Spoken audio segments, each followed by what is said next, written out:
Al n'a sɔrɔ ani arajo caman tɛgɛ bɛ ɲɔgɔn bolo kibara carili ko la nka min ye télé kɔni tɛ senna nin waati in na yanni olu ka labɛnw ka sabati an kɔni na fara ɲɔgɔn kan ni ka a maana i k'a dɔn ni labɛn sabatira waati min na Youssou min ye i k'a dɔn Mali Tribune ye ale kuma bɛɛ a ko min ye charte de la transition o kun kan ko kibara a bɛɛ i k'a dɔn Mali Tribune kɔnɔ bi a ko a tun bɛ i k'a dɔn CNT maaw ɲɛkɔrɔ maa 120 bɔ ɲɔgɔn ko olu kɔni bɛɛ lajɛlen y'u bolo kɔrɔta k'a fɔ k'u sɔnna yɛlɛmabolo min kan ka kɛ taasira kura min kan ka sigi sen kan i k'a dɔn k'a fɔ transition kunkanko kibaraw la n'a bɛna kɛ sababu ye ni ka Mali kura baaraw sigi sen kan i k'a dɔn k'a fɔ o kuma n'o bɛɛ lajɛlen kɔni kan parce que b'a ko n'i ye jateminɛ kɛ i b'a ye k'a fɔ u nana a bila CNT maaw ɲɛkɔrɔ olu ye a ko bɛɛ lajɛlen ni ka a jalatigɛ bari sabula 100 sara la Youssou i k'a dɔn 100 n'a kunkanfɛn olu bɛɛ lajɛlen ko k'olu sɔnna a ko kɔni mɔ yɛlɛmabolo mun kan ka kɛ baara kan ka sigi cogo kura mun na bɛɛ lajɛlen bɛ se k'i yɛrɛ ye a ko kɔnɔ cogo min na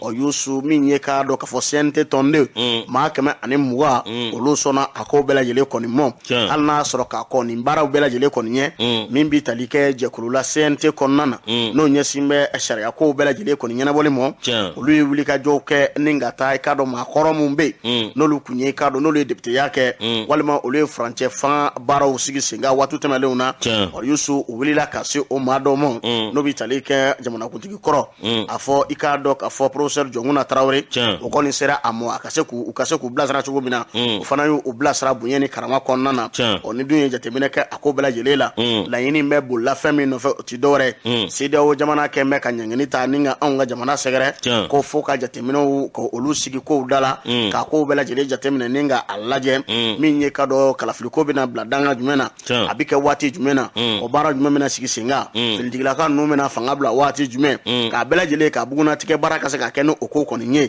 ka fara o kan min bi tali kɛ anw ka jamana kɔnɔna na sariya bolo dɔw sigira n'a bɛ wele ko loi 052 o bɛ mun fɔ o kɔni b'a jira k'a fɔ 100 jɔ la Youssou min bi tali kɛ i k'a dɔn k'a fɔ musolakaw la n'o bɛ an balakaw ko fɔ Youssou min bi tali kɛ an ka fangaw la olu sen bɛ se ka caya a la cogo min na hali n'a ma ɲɛ 30 bɔ ɲɔgɔn ko 100 jɔ la 30 bɔ ɲɔgɔn ko Youssou olu sen ka se k'a don i k'a dɔn k'a fɔ a kow kɔnɔna n'o bɛ gouvernement kɔni ko fɔ walima cakɛdaw kɔni na k'a fɔ musow k'olu dɔgɔya cakɛda la i k'a dɔn a bɛ kɛ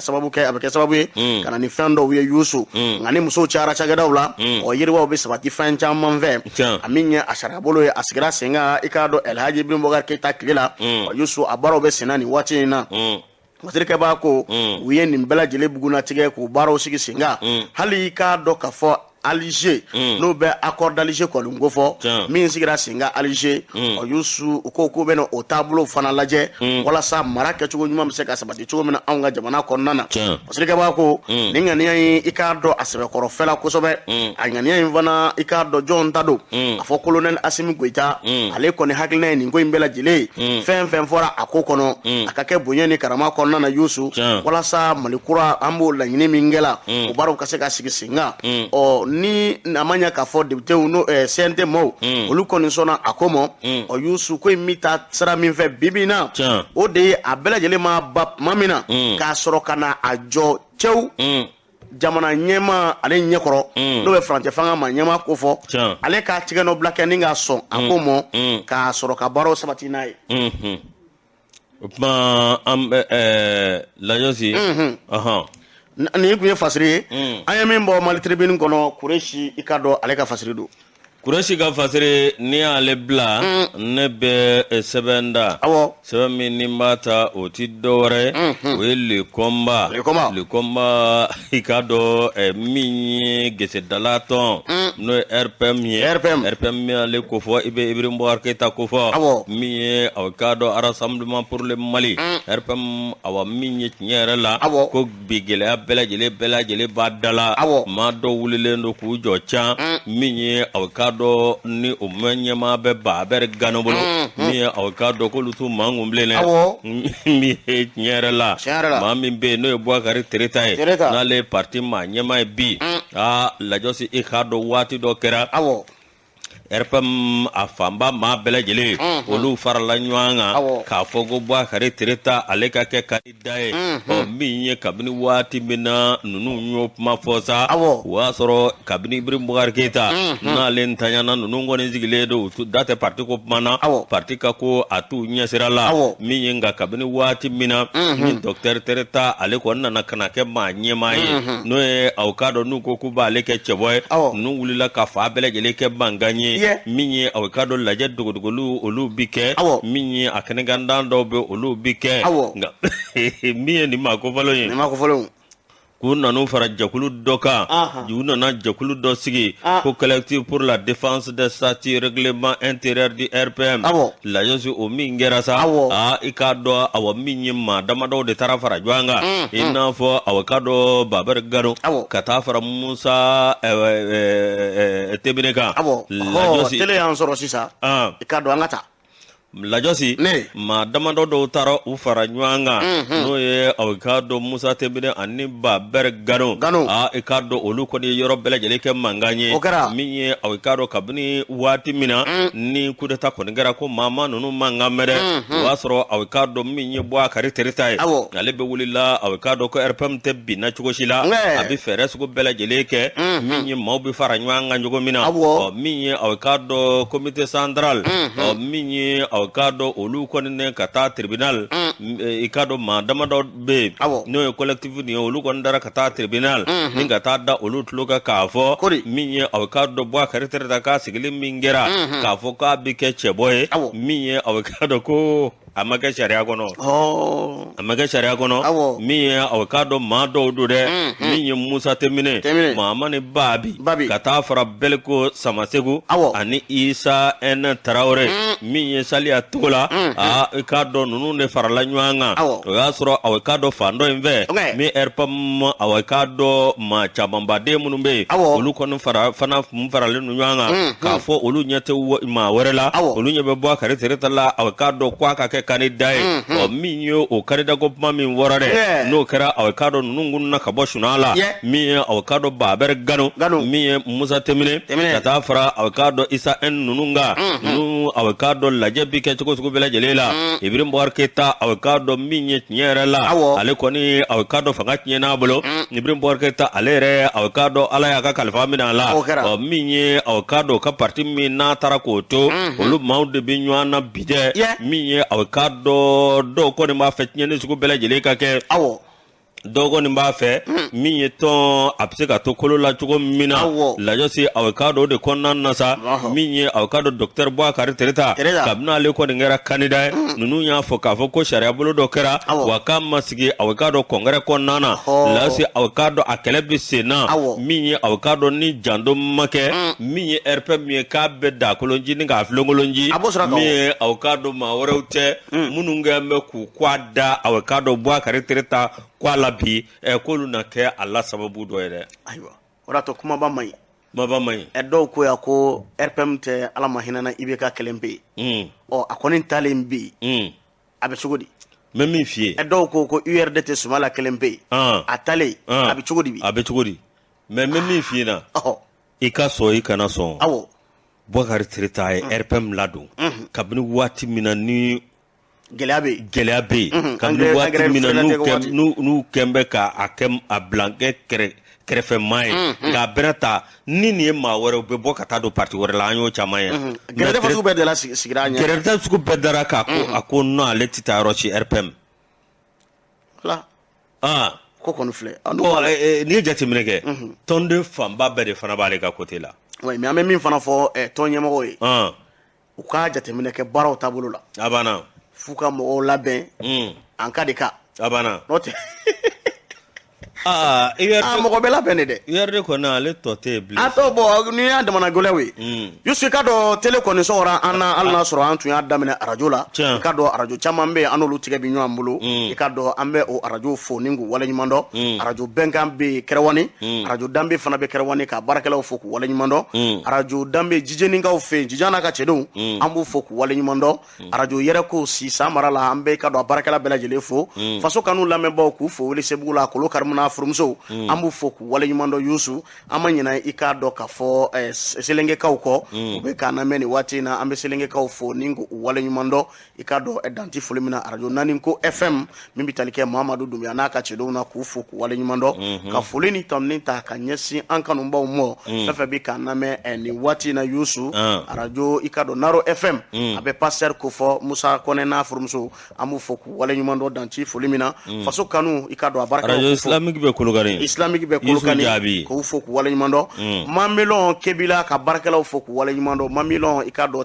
Tamani an b'u baarakɛlaw bɛɛ lajɛlen fo k'u waleɲuman dɔn Bekayi Kɔnɛ ale ye PDG an b'a fo ni k'a waleɲuman dɔn Tisa FM na nin waati in na Yusu ka foli ni tanuni ta ka ɲɛsin i k'a dɔn k'a fɔ Tiɲɛdugu lamɛnbaa bɛɛ lajɛlen ma Amadu Daɲɔn n'a ka cɛdenw an b'u fo k'u waleɲuman dɔn Aba FM Yuwaru radio 1 min bɛ tali kɛ Tomiya na ka foli ni tanuni ta ka ɲɛsin radio fɛn fɛn bɛ yen n'o sɔgɔlenman na nin waati in na Danaya FM ka foli d'u ma Jɔngaga FM dɔnba k'u bɛɛ lajɛlen fo k'u waleɲuman dɔn i k'a dɔn Yusu danti foli min na min bɛ tali kɛ Zoom Africa fana la sɛbɛnni kɔrɔ ka baarakɛlaw bɛɛ lajɛlen fo ni k'u waleɲuman dɔn Yusu radio fɛn fɛn sɔgɔlenman na nin waati in na danti foli min na Yeleni ka Yeleni baarakɛlaw bɛɛ lajɛlen fo i k'a dɔn min bɛ tali kɛ kunnafoni na an bɛ don a kɔnɔ ale bɛ yen Yusu min ye indicateur Giro Nouveau ale kumana a ko min ye anw ka kɛlɛbolo min bɛ yen n'a bɛ wele ko opération kɛlɛtigi 1 a Yusu u bɛ wulikajɔ la nin waati in na dɛ u bɛ wulikajɔ min kɛra u bɛ ka ɲumanya fana baara kɛ o senfɛ masakɛ b'a ko adamadenya dɛmɛ o ye anw taabolo ye sanga ani waati an ka finitigilaka minnu bɛ yen n'u bɛ ka munumunu salo boloda n'a bɛ wele ko patrouille Yusu o senfɛ u bɛ ka dɛmɛ ta ka ɲɛsin sigidamaw ma k'u ye baaraba dɔ kɛ i k'a dɔn k'a fɔ Nara marabolo kɔnɔna na Yusu opération kɛlɛtigi 1 a kɔni ko kɛra sababu ye ni kana ni jigisigi baden min bɛ tali kɛ i k'a dɔn k'a fɔ yen sigida maaw fan fɛ masakɛ b'a ko kabini tarata don kalo tile 15 février kalo san 2022 colonel Seydou Bassirou Ɲangandu n'a ka cɛdenw i k'a dɔn Zetia 1 kɛlɛtigi 1 ko ni i k'a dɔn i ka bolo fara ɲɔgɔn kan ka hakiliw kɛ kelen ka korondoli bolo da min bɛ tali kɛ Nara Tilebiyan bolo ka t'i jigi ka taa i k'a dɔn cɛmancɛ bolo kɔni fɛ u ye baaraba kɛ Yusu dɔwɛrɛ tɛ wulikajɔw don wulikajɔ min senfɛ u bɛ ɲumanyaw baaraw sigi sen kan a yɛrɛ kɛra sababu ye Yusu u bɛ ka lakana baaraw sabati min ye k'a dɔn k'a fɔ furaw ye n'o bɛ i k'a dɔn k'a fɔ furaw ko fɔ Yusu n'o bɛ produit pharmaceutique ko fɔ ani lajɛliw n'o bɛ tali kɛ falikorow la bɛdala saloli baaraw u fana tun bɛ k'o kɛ i k'a dɔn u senfɛ u ye nin wulikajɔ min kɛ duguw la Yusu a sɛbɛkɔrɔ fɔ la kosɛbɛ dugu ma ɲɛmaaw y'u fo ni k'u waleɲuman dɔn k'a jira k'a fɔ an ka finitigilakaw a Yusu k'u ni wulikajɔ bɛ ka u ka wulikajɔ ni sababa bɛ ka bɛn bibi in na dɛ u bɛ ka taa i k'a dɔn banbaciw gosi f'u dagayɔrɔ la Yusu ka t'u ci o ɲaga kɔnɔ walasa banbaciya baara bɛ se ka dabila cogo min na bɛ baara min na Yusu k'a kɛra sababu ye min bɛ tali kɛ minɛ caman ma de la Yusu n'o bɛ kɛlɛkɛminɛnw ko fɔ u y'o caman ma denw minɛ i k'a dɔn banbaciw kɔnɔna dɛ ka sababu kɛ banbaciya walew ye nka wulikajɔ min bɛ senna nin waati in na k'u bɛ wele de fili i k'a dɔn sigidalamaw mɔ min bɛ tali kɛ i k'a dɔn sigidalamaw la u bɛ se k'u tɛgɛ di finitigilakaw mɔ walasa baara ka se ka bɛn ni sababa ye n'u y'u tɛgɛ di ɲɔgɔn ma a bɛ kɛ sababu ye laɲiniw bɛɛ lajɛlen bɛ se ka sabati banbaciw i k'a dɔn ko bɛ ka gan u da la fo bɛ ka taa don sigida maaw kan sisan sigida maaw k'u ko fɔ u k'o ko fɔ o kuma de fɔra finitigima ɲɛmaaw y'o kuma kɔni fɔ u ka n'o bɛ tali kɛ colonel Seydou Bassirou Ɲangandu n'a ka cɛdenw na a ko tiɲɛ don u bɛ ka kɛlɛ kɛ ni mankan min ka bɔ o kɛlɛw bɛ sen na nka banbaci ninnu a bɛ ka bilen u da la f'u bɛ boli ka t'u dogo i k'a dɔn k'a fɔ duguw kɔni na o sigida maaw n'olu fana ye kofɔli kɛ o bɛ kɛ sababu ye ka sigida maaw yɛrɛ kisi fɔlɔ ka jamana yɛrɛ kisi fo ka taa se banbaciya kɛlɛli ka se k'o dabila an ka jamana kɔnɔna na ɔ bibi na an ka faamaw n'u b'an ka finitigiw kɔni ko fɔ ko dagayɔrɔ caman bɛ banbaciw bolo k'u y'a caman filenkolon ci ni k'u da kolon fara ɔ nka an bɛ don min na komi bi baara ni sababa ka bɛn walasa i ka dɔn dɔgɔtɔrɔsow n'i ka dɔn lɔgɔlisow baaraw ka se ka kɛ a kɔnɔ a ɲɛmɔ k'a ti taa an fasodenw ka wulikajɔ kɔ dɛ ɔ banbaciw bɛ yɔrɔ mun na ka u dogo yɔrɔ fɔ walima k'a fɔ u bɛ nin yɔrɔ in na u bɛ kɛ sababu ye k'a dagakisɛ bilen bɔ anw da la hali n'a sɔrɔ dɔw bɛ yen bibi in na banbaciw kɛn bɛ ka taa i ka dɔn sariya gɛlɛn mun sigi olu da la dɔw seko ma tɛ nka ni porokotara ka se ka ɲɛfɔli kɛ o bɛ kɛ sababu ye ni k'i kisi k'i ka jamana kisi k'i ka dugu kisi k'i ka duguden bɛɛ lajɛlen fana ni k'olu kisi Yusu nin bɔra faama maaw olu ka kunnafoni sira kɔni fɛ ɔ k'an bɛ don min na komi bi ko des actions humanitaires au cœur de la mission ala k'an kunna ja opération kɛlɛtigi 1 Operation Kalatigi 1 ambe anga solo masiri tabaw ambu fuku wali mando ando ka ministry minye Sadio Kamara uka wuli ka jo akabo awa jamana a libere ko la chogomina jamana kisili ko la chogomina la jo sa ame nouvelle horizon ambaleta nouvelle horizon alep manedo minye au cadre session ordinaire minye au cadre 6e mandature du conseil économique social et culturel la josi minye au cadre accord d'Alger minye au cadre ka seko ka tuninga awa allaje ikado ka la kurakuraya la si awa la kurakura li betede yoro do ko ni be awa cadre makakanga ko olula no tebana ka boy minye au cadre anga jamana afroba sebemba minye no constitution constitution awa mingera sa 1992 mi au cadre ka laje minye ka bamayele maddo ola la zoro kon nan nasa leta ani duro mi hakli jaga bo ani kado baroda sigi ani kado awa minyi kunvlena fle wode kera conseil économique social et culturel mi kado nunu ye la jaminge ndaje awa kado taku worona ndaje si awa kado wulika joko ngera anyima me mami mbolo ye yogwa katle awa kado ministre mi bekenega ministre mi no bella kana ministre kofa ani awa kado ka armadun olupse ka lagana jogo mina lasi ode konnan nasa noye avocado general daw alu muhammeden la josi mi accord mimbe ni awa otara alger o bengan ka laje ka fesali dola no tabana ka boy anga jamana sharia sumba noye constitution mi na kara 1992 la josi awako laje katla ka laje anga politique tasira lazi awani jamana ni jatimine ke anga jamana avocado minyi nyerela agale abado avocado sharia sun no temana ka boy ani anga kala flibe chukomina ani politiko tasira lazi awami wa katle ama dogode akoni mali nyana anyana mbele jele de ni mali njena abiche ka mbele jele to akono opma anga se ka famunya ka laje fe munu mi boni ngono fe olubse ka tabala chukomi mi msaka to jamana dom se ku yera ya kono jomi wanna bike jamana dom fela koyi la josi awayegba katle alepmana avocado minye anga jamana mi avocado femunumbe no jamana josi onye no tabana gaboy jamana awabi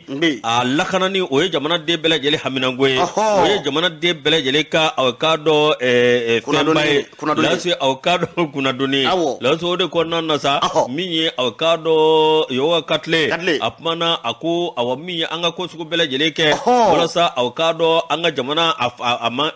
jangaro bala bide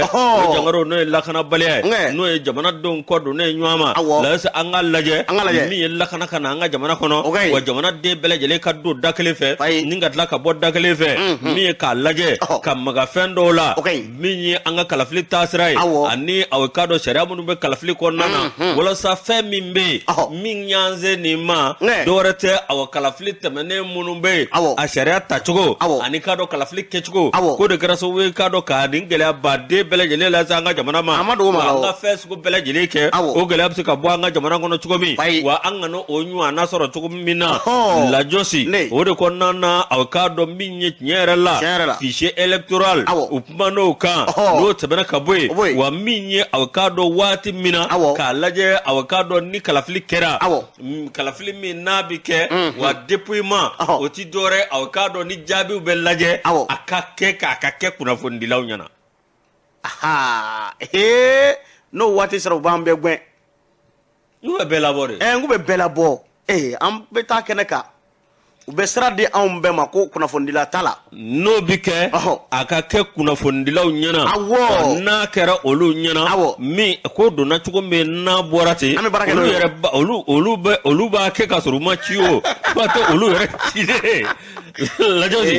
min ye avocado toka je ani gɛlɛya mun b'a kɔnɔ kunnafonidila olu b'o lase min ye avocado conseil économique social et culturel n'o tɛmɛna ka bɔ yen min ye avocado fɛn min bɛ yen n'o ye k'a lajɛ min ye loi de programmation sécuritaire o ye sariya bolo min dara k'a lajɛ ko minnu bɛ yen k'a bɔ an ka lakana min ye musaka minnu ani waleya minnu kan ka kɛ k'a lajɛ ka sigi o kan tuguni k'a lakurakuraya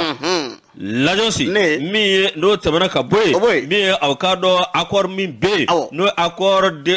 pour la paix et la réconciliation a ka lajɛ min ye avocado tɔkajɛ minnu b'o la ani fɛn minnu bɛ k'a ko ka jɛ lajosi avocado bɛ se ka kɛ cogo min walasa jamanaden bɛɛ lajɛlen bɛ se k'i yɛrɛ y'a kɔnɔ cogo min na. Ala ka sababu ɲuman d'a ma min ye Mahamani Ture ni ale ka fasiri an y'a bɔ Nouvelle Horizon kɔnɔ. Priorité ale kuma mɛ Seri Jara Yusu a kuma mɛ fɛn min kan a ko gouvernement inclusif Yusu k'o ye faratikoba ye ale kɔni bɛ i ka dɔn lasamuli kɔni kɛ ka ɲɛsin i ka dɔn colonel Asimi Goita ma a ka fɛɛrɛw sigi sen kan a ko kɔni dala a ko maa caman bɛ kuma la bi Yusu min ye k'a dɔn k'a fɔ ka gouvernement kura sigi sen kan bɛɛ lajɛlen bɛ se k'i yɛrɛ ye a ko kɔnɔ cogo min na nka n'a taara a tacogo ɲuman na Yusu ko kaɲi n'a kɛra kɛcogo ɲuman na a kaɲi nka n'a ma taa tacogo ɲuman na ko farati ko don Asimi k'i cogo dɔn a ko kɔni na an y'o kɛ yan sa an ye consensus un gouvernement consensuel an y'o kɛ yan a ma ɲa an dara ka da gouvernement large d'ouverture wa mun an y'o kɛ yan a ma ɲa i bɛ taa maa dɔw ta ka bila la ko bɛ ka parti kɔrɔmatigɛ o bɛ k'a fɛ ka sɔrɔ pupaga pepege Yusu fatrikeba a kumana a ko k'a dogon tɛ maa si la bi bi in na koyi ko min ye k'a dɔn politikima dɔw olu n'a jɛw i k'a dɔn olu ni Faransi tɛ tigɛdi ɲɔgɔn ma baaraw la wa walasa u kunnadɔnni o baaraw bɛ se ka sabati cogo min na fatrikeba ko kabini colonel Asimi Goita kɔni nana fanga la Yusu i k'a dɔn kumaw cayara fan caman fɛ dɔw kɔni bɛ lagosili ni tiɲɛni kɔni na walasa gouvernement Yusu baara bɛ se ka tiɲɛ u bolo cogo min na nka kabini kibaruya fana bɔra ka bi k'a jira k'a fɔ barika ni takuba ani k'olu kɔni bɛna bɔ anw ka jamana kɔnɔna na min ya anw ka finitigiw ni u bɛ balika wuli min na u bɛ baara ɲumanba min na i k'a dɔn k'a fɔ banbacɛya kɛlɛli la o kuma tɛ k'a fɔ bi dɛ k'a sɔrɔ baara mun don u kan ka fɔ ni ka a wale ɲuman dɔn nka maa dɔw bɛ bagabagali kɔnɔna ni bɛ tali kɛ Faransi n'a jɛw la min kɔkɔrɔma donnen don i k'a dɔn CEDEAO ale ni UEMOA jamana kɔni fɛ Yusu ani Union européenne hali n'a sɔrɔ anw ka finitigiw bɛ ka baara ɲuman kɛ walasa anw ka se ka lakana bi bi in na o da tɛ ka maga o kumaw la dɛ u bɛ ka bagabagali de ta ni ka anw ka jamana ɲɛmɔgɔw kɔni sɛgɛrɛ o siratigɛ fana la i b'a ye k'a fɔ politikima dɔw fana bɛ bi bi in na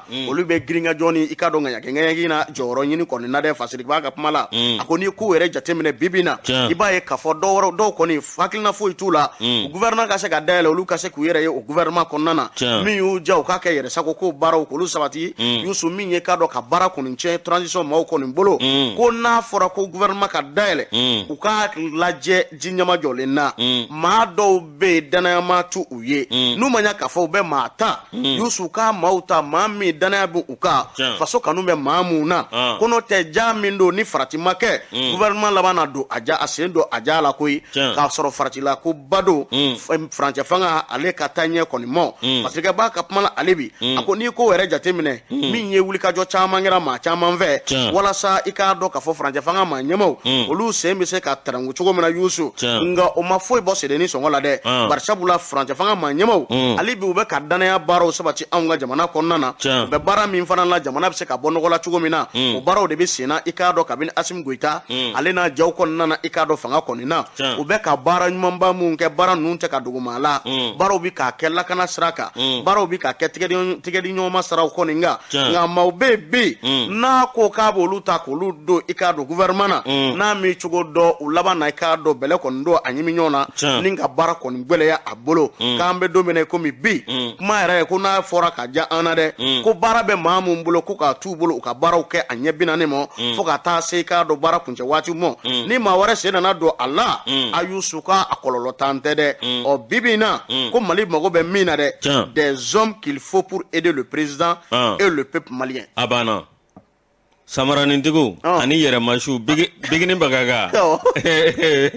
Michel Boba yaro b'ale jelideni b'ale wele ko Michel Boba ale ko k'an mago tɛ samaranintigiw la wa min ɲɛ a bɛ ko 400 de kan. A banna k'an bɛ don min na komi bi an mago bɛ maaw la maa min bɛ se ka jamana ɲɛmaa dɛmɛ maa min bɛ se ka jamanadenw fana bɔ dibi la ni ka u bɔ nɔgɔ la bonya ni karama kɔnɔna na lakana siraw fɛ nka k'a fɔ ko n bɛna don gouvernement na tajuru sira walima n bɛna don gouvernement na min ye n diya ko baaraw kɛ ka baara tiɲɛ maaw bolo Yusu k'an mago tɛ o maa la an bɛ don min na komi bi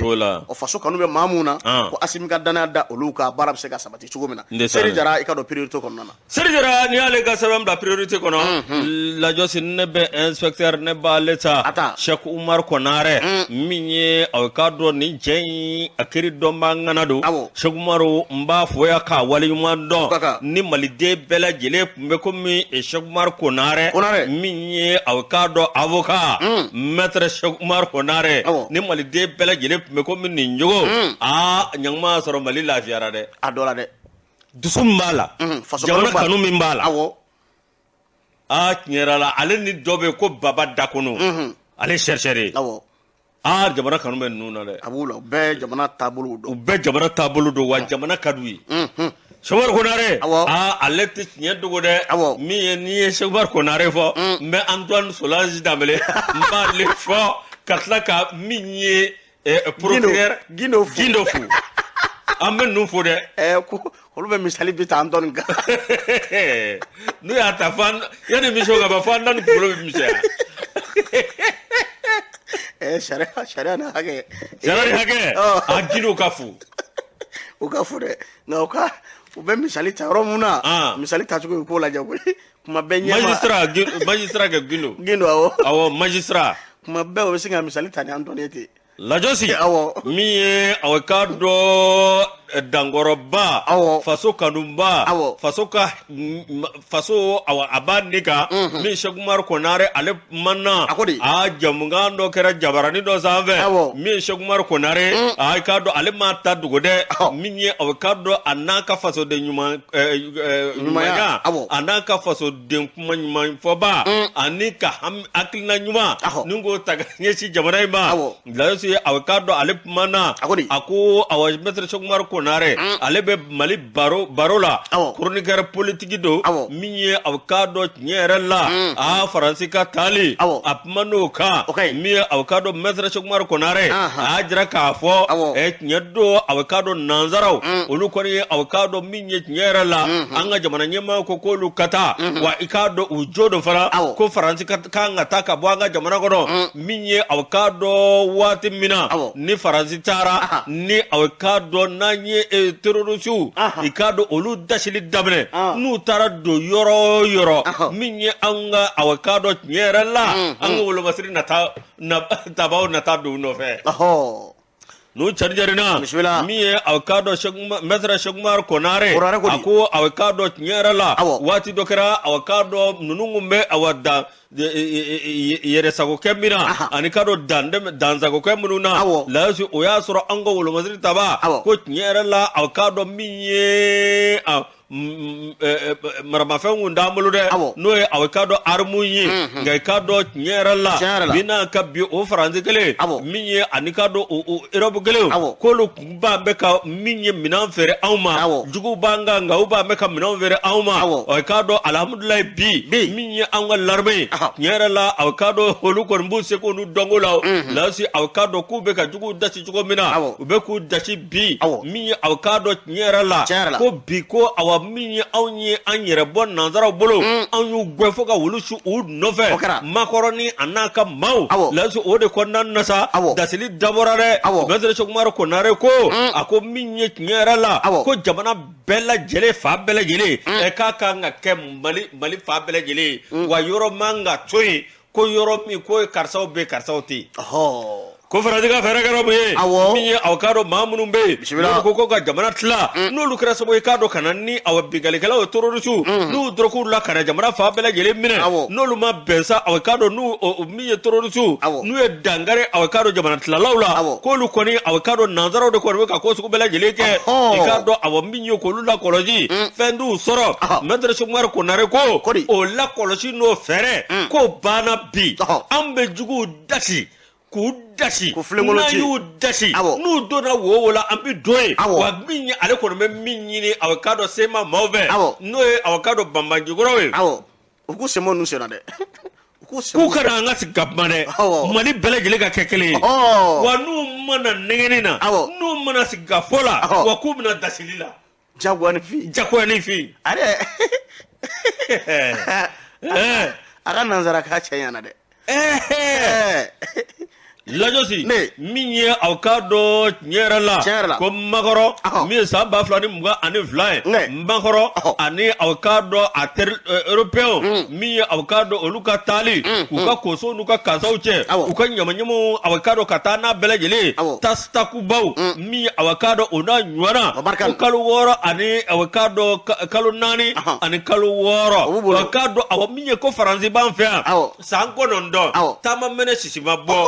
a bɛɛ lajɛlen bɛ ka attaquer min ye kɛlɛ bɔra kɔrɔna ka na aw k'a dɔn min ye tiɲɛ yɛrɛ la ka na caman ɲɛ la ka na tile bi la ko jamana in kun tɔtɔra mun ye ko tuma bisa waati sera Faransi ka taa an se min ye k'an k'o kɛ an yɛrɛ b'an jɔ an kolo la cɛw non Sumaworo Konare tiɲɛ yɛrɛ la ni maliden bɛɛ lajɛlen dusu kun bɛ komi ale cogo Maître Sumaworo Konare u ka recrutement kura sigi sen kan n bɛ taa n tɔgɔ sɛbɛn an b'a f'u ye dɛ Asimi n bɛ n tɔgɔ sɛbɛn i b'i tɔgɔ sɛbɛn mais a tɛ balan na dɛ a bɛ ka non montée en puissance bɛ yen a dogon tɛ maa si la les personnes de petite taille maintenant a bɛ ka succès kɛ dɛ grand P palais fa o kɛra grand M an bɛ ka succès kɛ o kɛlen kɔni an bɛ ka succès grand M ale ye palais fa a n'a ka mobilinin nana ten ni ala cɛ cɛ an fana man ka kɛ bolokofɛn ba ye koyi an bɛ bibɔrɔ don a la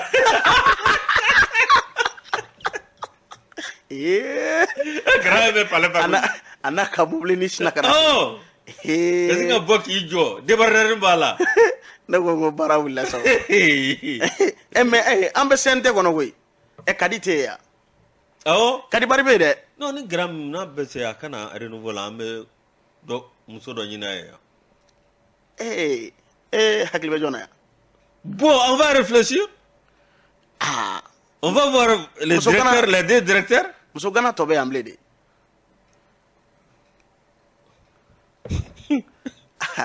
an bɛ Zakaru fɔ ma numéro Moro Sanogo consulté kɛ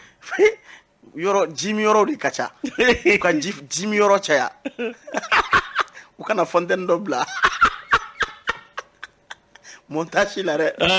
korobinaw bɛ montage la a banna ko kuma bɛɛ nana jimi na cɛw ala k'an kunna diya Yusu i ka dɔn an ka taa sugu la an b'an ka musokɔrɔba ɲuman fo nin waati na zɛrini na min bɛ tali kɛ Kaɲa Aja Sanogo la n'a mɔdenw kun b'a siri bebe an bɛ kuma fɔ ka wale ɲuman dɔn an b'u fo k'u wale ɲuman dɔn Yusu Danti foli min na o sigilen bɛ k'a lajɛ Tanti Jaba i k'a dɔn k'a fɔ Banangabugu zone commerciale la an b'a fɔ Madame Sall an bɛ taa groupe commerce fana la Ablaye Mayiga ma k'a fɔ ka wale ɲuman dɔn Madame Jalo i k'a dɔn pharmacie Kora Verte la an bɛ baarakɛla bɛɛ lajɛlen fo k'u wale ɲuman dɔn an ka tɛmɛ ni publicité an ka taa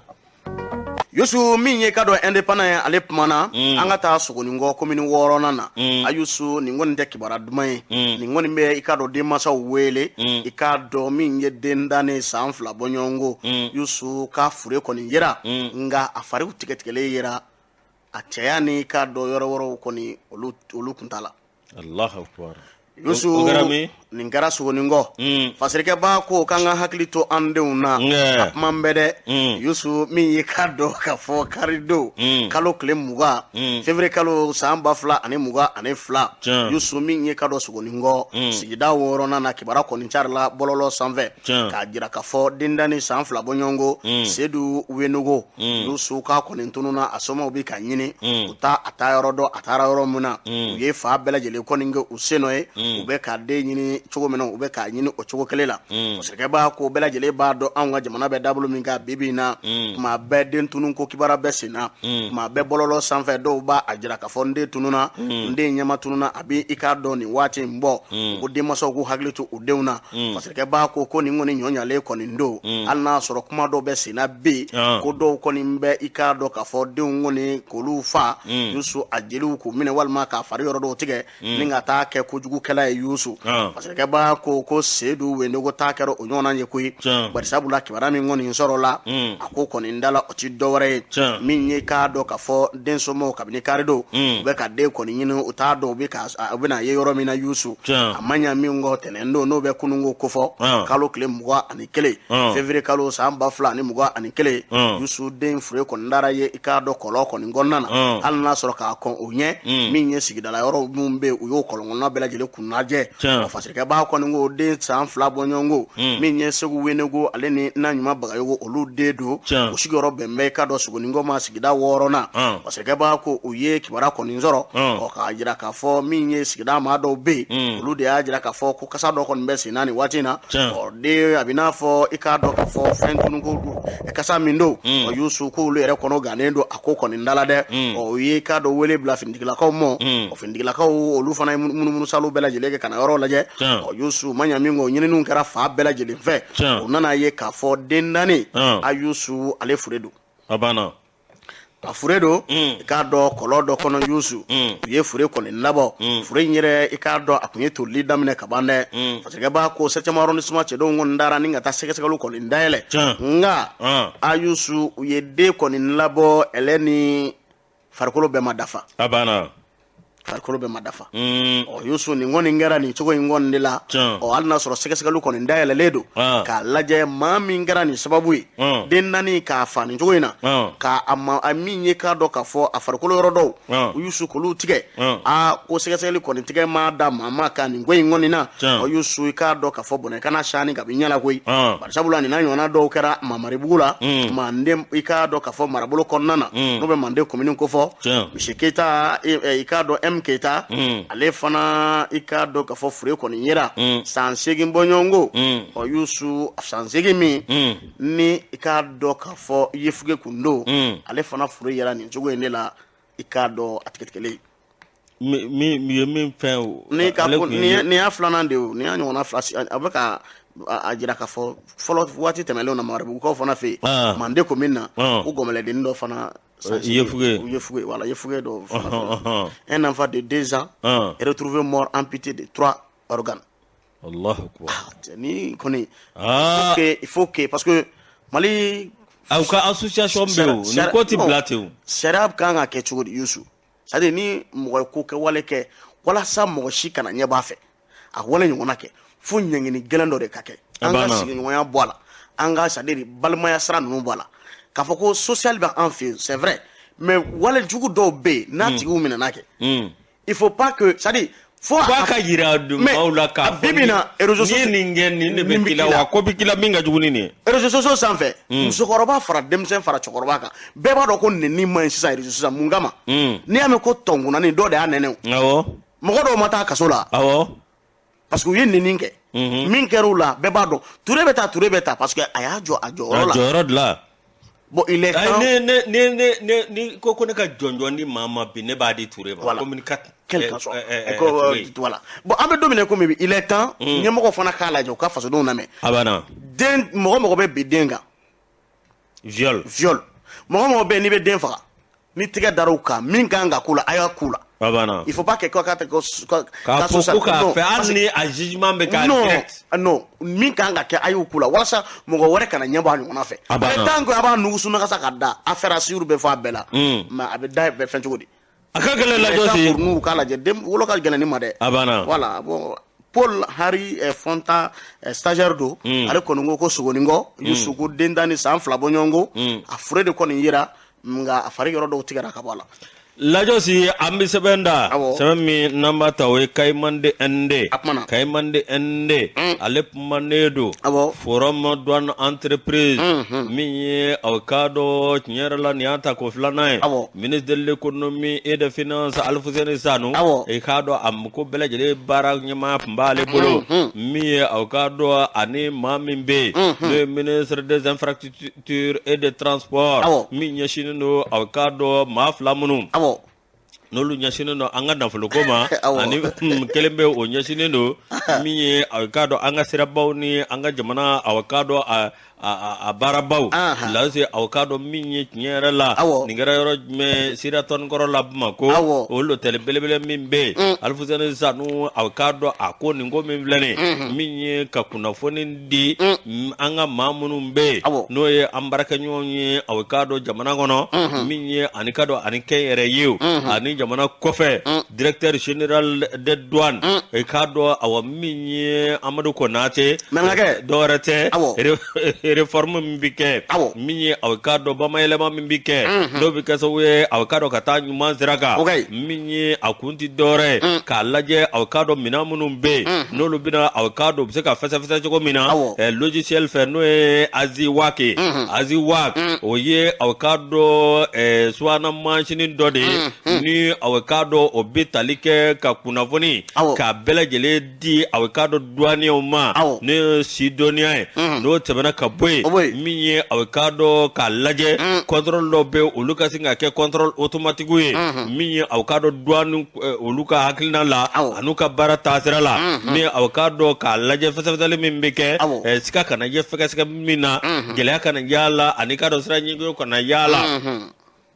lajosi wode ko nonna sa mi avocado bamailema mina ke ka ke avocado mi nyerela fe mi mbato awa anga bara absika ke avocado nyema belajele e kado absika ta osira ka jugo mina no bore avocado centre d'expertise technique no CET lajosi avocado bara do be no bitalike anga opérateur économique munumbe avocado no luka bera kerengereno nimbara imbelajele kunye munye ministre ka fola anika do douane ma nyema no Amadou Konate aluka fola ako nimbela jele kunti dore ka laje minye ani ma werew jamana anika do aba minye sorobo somo ni nyanje jamana ani barake yoro ni nyanje wala sa avocado barab se ka ke tuga mina ka soro gela chama mayala ministre de l'économie et des finances ale ko ne ajira ka fo minye avocado ambe anga jamana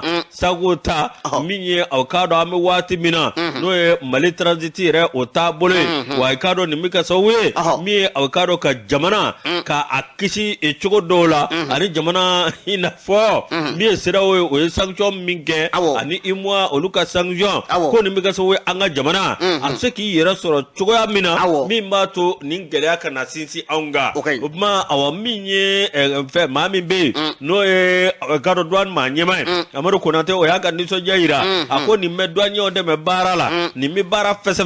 ni bato avocado jamana don ani kado awa mi jamana ma nyema anu olu douanye o yere u kado ka fo bara o avocado nyebe wati mina minye ko bela jele nganga kura yade ka ke ina fo nyebe ka tasira mi ve amana kato ve ala ka nguna ja ni sebe mami nga sebe no o Suleiman Kulubali anya bo sebe ngono sebe minu ba wole ko kayman de ende yusu mi indicateur jiro nouveau ale pambe ako minye seda o katide ka makono le do alamsa do good luck Jonathan ayusu ayre sira musoni chini ndia amade na bi do fe ngam sol bolu ka dugu no olum gam so re ka chama million biduru muso ka jani million biduru ni woro oluka jamana ka chama million ngemeni ko e muso ka be million bishegi re bo uluko o jare manja o wani Nigeria chala sa ne tarasa funga samara du sokono abana ni samara se kabla dala de Nigeria ni chemu no wa mako bashidu ubi elhaji Yusu ako min ye ka dɔ janvier kalo tɛmɛnen da min ye ka dɔ ka fɔ Goodluck Jonathan a mana min kɔ n'o bi tali kɛ ɲangini walew la ka anw sɛgɛrɛ CEDEAO jamana ale ni UEMOA jamana Yusu olu kɔni an ɲangi ale ka nali tɛmɛlen kɔ a ka nali min na ale ka ciw de man ɲi ala ma se yan mɔgɔ t'a dɔn ni a fɔra ko vers la levée des sanctions de la CEDEAO contre le Mali a ka nali bɛ se ka kɛ fura ye ka an ɲangini bɔ anw ka jamana kan nka ani cika de bɛna dɛ ciden de don n'a seginna a fana ka taa ci fɔ nɔgɔya la kɛ o bɛ sababu n'i ye muso di maa ma a bɛ kuma fɔ cogo a bɛ muso de d'a ma n'a ye muso d'a ma sa an burankɛ tɛ k'a ye a kana renouveau la Yusu fɛn fɛn mana wuli ko kana renouveau la Grand M na Jonathan Goodluck na jɔn fana kana cogo di n'o tɛ hali Asumu yɛrɛ bɛna kɛ deuxième ko la i bɛna mangoya fu hali Asumu yɛrɛ bɛna kɛ deuxième ko la a kana a ka daminɛ a b'a daminɛ renouveau tɛ la ka yɛlɛ hakili jiginna Sori Jalo kasi ka 30e kuma kasi ka bila Facebook kan ko bonne année bonne santé à mon beau et à ma petite sœur ka Asimu n'a muso yira ne ko Sori a jamu kelen nka a tɛ ɲɔgɔn sɔrɔ foyi la Jalo n'o tɛ Lala Ganaduka don Lala ye Ganaduka ye ale dun bɛ bɔ Wasolo Birigoka don nka fulaw bɛɛ bɛ ɲɔgɔn sɔrɔ dugu kelen de la a Sorita Sorita tɛ tiɲɛ fulaw ka tariku m'a f'i ye kana nin labɛn ni Abulaye Jabate y'a f'i ye a bɛ Yemeni fɔ a bɛ Biriko fɔ a b'a bɛɛ don ɲɔgɔn ka kɛ Ethiopie fɔ ka Ganadugu fɔ i bɛna ye u bɛɛ bɛna taa ɲɔgɔn sɔrɔ barajugu kelen de la foyi Sorini ninnu tɛ sɔrɔ Sorita ye nakɔ a bɛɛ Buguturo ni Bugujɛ Buguturo ni Bugujɛ Yusu ko mon boy et sa femme ko je le souhaite bonne année ko don dɛ a burankɛ don k'olu photo bila a burankɛ don Lala y'a don a muso ye ko cogo di Lala y'a don a muso ye u ye ɲɔgɔn kɛ lɔbɔ la de ka ɲɔgɔn kɛ i bɛ ka muso la a mana kɛ cogo cogo ka ɲɔgɔn kɛ cɛ mɛlɛ ka mɔgɔ ni i ye place dɔ sɔrɔ i kɛra u ka mɔgɔ ye a banna ko cogo di Yusu min ye ka dɔn Goodluck Jonathan ye Yusu k'a makɔnɔnin bɛ alamisa don kalo tile 24 février kalo san 2021 anw ka jamana kɔnɔ ani k'a dɔn furancɛ fanga ma ɲɛma colonel Assimi Goïta a n'o kan ka na ɲɔgɔn ye o bɛna kuma fɛn min kan o ye k'a dɔn chronogramme ye chronogramme kura n'o bɛ tali kɛ i k'a dɔn k'a fɔ transition a taabolo kura a kan ka kala ka taa sira min fɛ a kan ka kuncɛ cogo min na ani waati min kan ka d'u ma kalafiliw kan ka labɛn cogo min o kɔni kan ka na i k'a dɔ kuma o ko kan parce que b'a ko laseli kɔni kɛra kunungo kalo tile 21 février kalo san 2022 commission min bɛ CEDEAO tɔgɔ la o ma ɲɛmaw olu de kɔni ye laseliw kɛ k'a jira k'a fɔ Goodluck Jonathan k'a dɔn k'u n'a ci ko kura kun ka na anw ka jamana kɔnɔna na Yusu min ye k'a dɔn nin mission in kɔni bɛ tali kɛ fɛn mun na ka na labɛnw lajɛ a bɛ cogo min na anw bolo kalafiliw i k'a dɔn an kɛn bɛ k'olu bila danga min jumɛn na kalafili nataw fɛɛrɛ jumɛn kan ka sigi sen kan walasa i k'a dɔn k'a fɔ furancɛ fanga ale waati bɛ se ka dɔn cogo min na a ko médiateur n'a bɛna na ani k'a dɔn commission ma ɲɛma bɛna na min ne o ɲɛsin bɛ i k'a dɔn k'a fɔ politique baaraw ni k'a dɔn bɛn ni kɛlɛya sabatili baaraw ma anw ka jamana kɔnɔ parce que kɛbaa ko nin kɔni bɛna kɛ sababu ye Yusu k'an kɔni bɔ i k'a dɔn gɛrɛndɛ la gɛrɛndɛ min b'an dala kabini kalo tile 9 janvier kalo san 2021 n'o bɛɛ k'a dɔn ɲanginiw ko fɔ n'a bɛ fɔ nanzarakan na ko sanction n'a kɛra sababu ye ka gɛlɛya don i k'a dɔn sɔrɔ yɛrɛ la ani anw ka i k'a dɔn k'a fɔ taa ka segin baara dɔw la ani min bɛ tali kɛ an ka furancɛ fanga ma ɲɛmaw olu ka sɔrɔ ko n'o b'u ka u bɛ mun sɔrɔ Yusu k'olu caman gulo BCEAO n'o bɛ Banque centrale des États d'Afrique de l'Ouest ko fɔ olu fana y'u ka robinet datugu Yusu u ye gɛlɛya dama sariya kɔnɔ da an bɛna taa an n'olu bɛ taa an bɛ plainte k'olu kan a ka plainte Mali a bɛ plainte kɛ fan bɛɛ fɛ mais plainte tɛ abouti nin bɛ abouti de nin tɛ abouti Yusu fasirikɛbaa ka kuma la a kɔni ye nin kuma in kɔni fɔ a ko min ye k'a dɔn taa ka segin bɛ se ka nɔgɔya doni frontière n'u bɛ karangadaw ko fɔ olu daw kɔni suwara nka a jarala k'a fɔ da dumunifɛnw olu taa ka segin bɛ nɔgɔya o da bɛ yɛlɛ o ye ani furaw da bɛ yɛlɛ olu fana ye ani taji ani nka min ye k'a dɔn k'a fɔ sɔrɔ bɛ na kun kɔni nka kɔni gɛlɛya caman yɛrɛ o ko kɔni na dɛ lasigiden dɔw fana olu wele sɛgɛn n'o tɛ hali n'u ma frontière dayɛlɛ Mauritanie ni Laginɛ b'anw bɔ wallahi allu ma frontière dayele Mauritanie Lagné arrêtez ce qui Sénégal blanté c'est Côte d'Ivoire.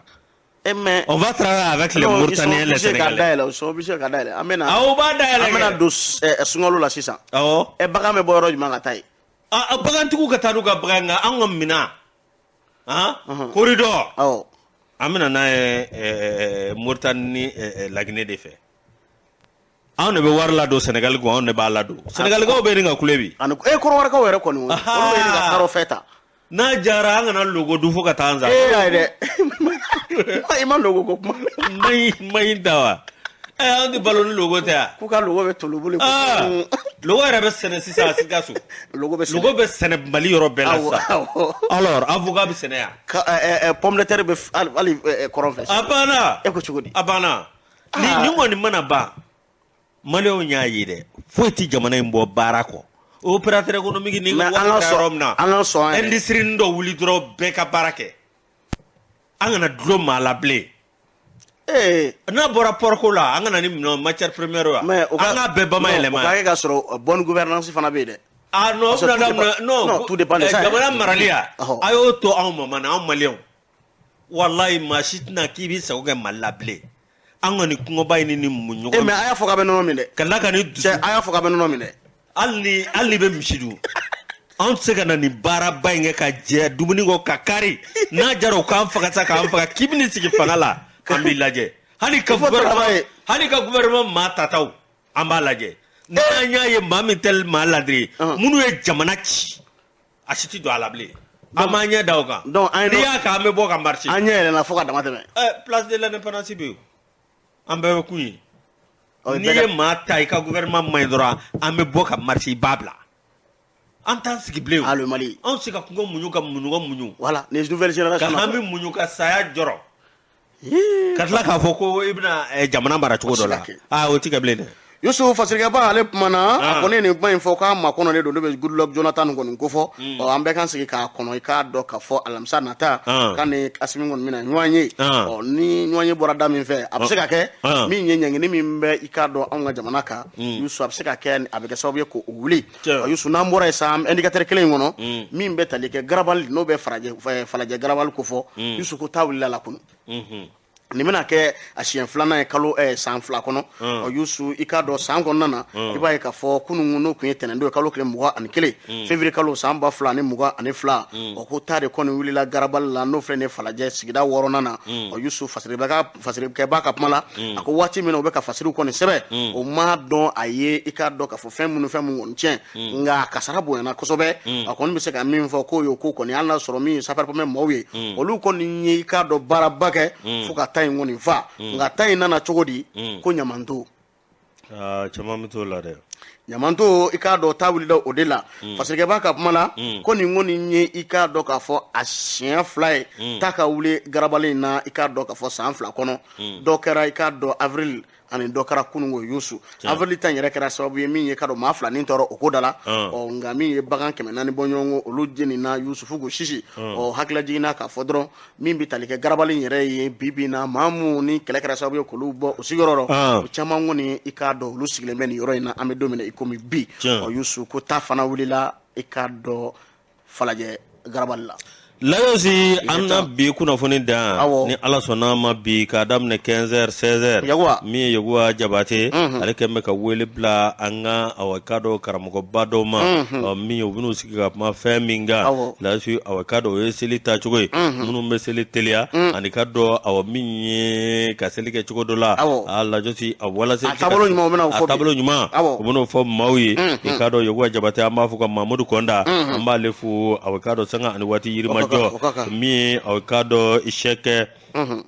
Cheikh Amala Traoré inspecteur de travail Bamako abe barake amba fuka walimando inspecteur de travail do Bamako amba fuka walimando ka ful la se kado alibi mi am grammaire ma no e au kado mi madame Traoré sogona suko jelibugo madame Traoré yayi damele albe kenza mugu de mbanyugo damba amba fuka walimando alubuyagi amafu ka ful la se sebama mi diboli ani kardige Camara an b'a fɔ grand frère fo y'a fɔ Kayi n'a y'ale fo tonton Seydou Kulubali élevé tâche la Youssou ko a ka foli f'i ye an b'a fɔ ka waleɲuman dɔn Yusuf Aidara yɛrɛ tɔgɔma I ka dɔn masigi PDG an b'a fo ni ka le PDG de PDG an b'a fo ka wale ɲuman dɔn ay Badingo wa mama ko barabakɛ Badingo ka bɔ dɛ an bɛ don min na komi bi Kaidara an b'a fo ka wale ɲuman dɔn an b'a fo danti foli min na madame Bokum Tata Bokum I ka dɔn Kati Sikɔrɔ Atitibugu la an b'a n'a terimuso Sabine Keita n'a denmuso Sanata Jara an bɛ ninnu bɛɛ lajɛlen fo k'u wale ɲuman dɔn Abdou Kulibali min bɛ tali kɛ sigida yɛlɛma ɲɛma k'a fo badabada foli danti